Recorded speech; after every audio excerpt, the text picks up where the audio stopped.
Namaste. I really didn't want to make this video, but I'm going to have to bring this subject to its proper conclusion. Just to briefly sum up, when I was 22, I married a half Navajo woman, and we went to New Mexico, and I learned the ways of the Indian sages. And these are quite extreme. It's called Quidoshka. You can look it up. Later on, I traveled to the east, and I learned Shibari and Qigong, which is the foundation of Kung Fu, and many other arts like that. And I was able to use these to build a foundation of energy for my later quest to enlightenment. And they served me very well. However, all of my attempts to teach them or share them with others have failed. Some spectacularly. And this has become a big issue for me. So naturally, I wanted to look into it and find out why. And after a lot of research and so on, I came to the conclusion that I have a very unique mix of psychophysiological properties and qualities that made it possible for me to reach God, yoga, by these techniques. However, most people don't have these qualities, and because of that, they only lead to confusion and difficulty for them. So I have come to the conclusion, very, very reluctantly, I assure you, that I got the benefit from this secret yoga, but it's not practical for most people. So I'm going to drop teaching or presenting it and even practicing it for myself, because the level I'm on now, I'm way beyond it.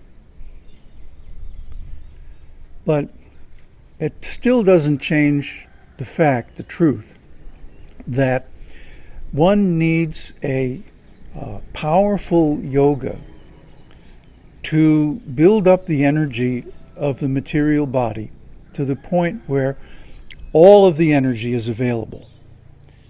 And Osho has given some techniques for that, many other people, Hatha Yoga and so on. But these techniques apply only to the body. You still need higher techniques, higher yogas, such as bhakti, karma yoga, mantra yoga, raja yoga, meditation, and so on, to reach the absolute truth. Don't expect that simply by doing Hatha Yoga you're going to get enlightenment. No. If that were true, the guys down at the gym would all be Buddhas. And actually they are Buddhas, but they just don't realize it. So some other techniques must be used to open the higher centers. But if the lower centers aren't opened, those higher centers aren't going to have the energy they need to work at their optimum level. So we see many people trying to deny the body and study meditation. And of course, it doesn't work. I mean, they may develop their concentration and so on, but it just becomes a mental exercise and doesn't really lead to enlightenment. Why? Full energy is not available. So something has to be done to bring that full energy into play. And that has to suit your nature. So I found a technique that suits my nature, but unfortunately it's not suitable for most people.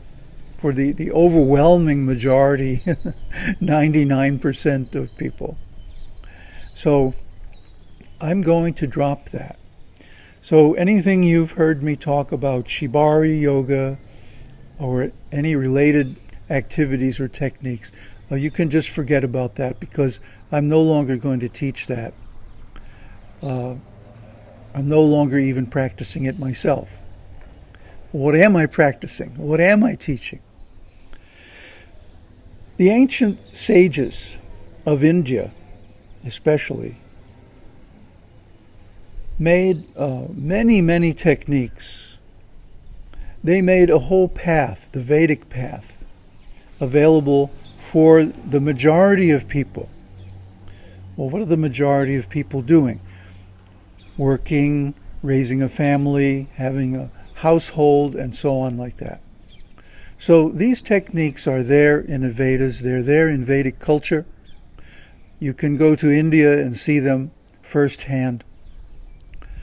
So I am no longer going to teach the radical approach, because it's not socially viable in today's society. So what I'm going to do is join forces with an esoteric school that I have found, which is amazingly still functional, and teach those principles. That's why you see me wearing the vibhuti and the bindu and the Brahman thread and the Rudraksha beads and so on.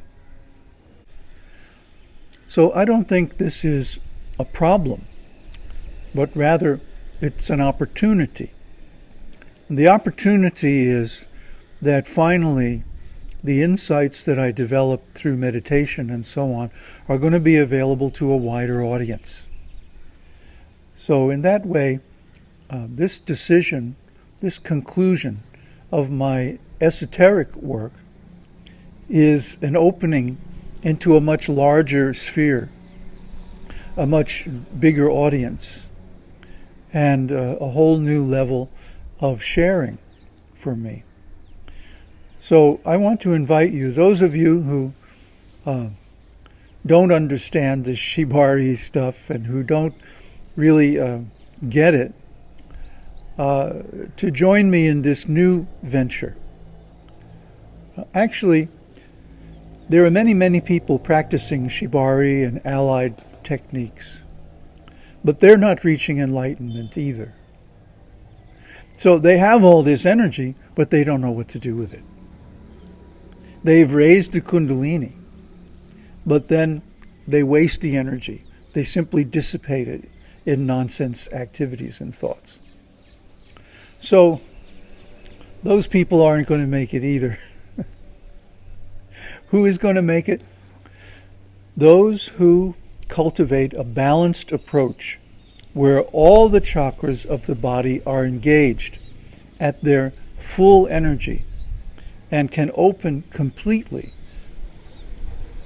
Those people have the foundation, the basis to reach enlightenment. They still need guidance. They still need a good teacher. And in my subsequent series, I'm going to be exposing gradually this teacher, this great soul, this Mahaguru, who I have made a connection with and who is now giving me guidance to go higher.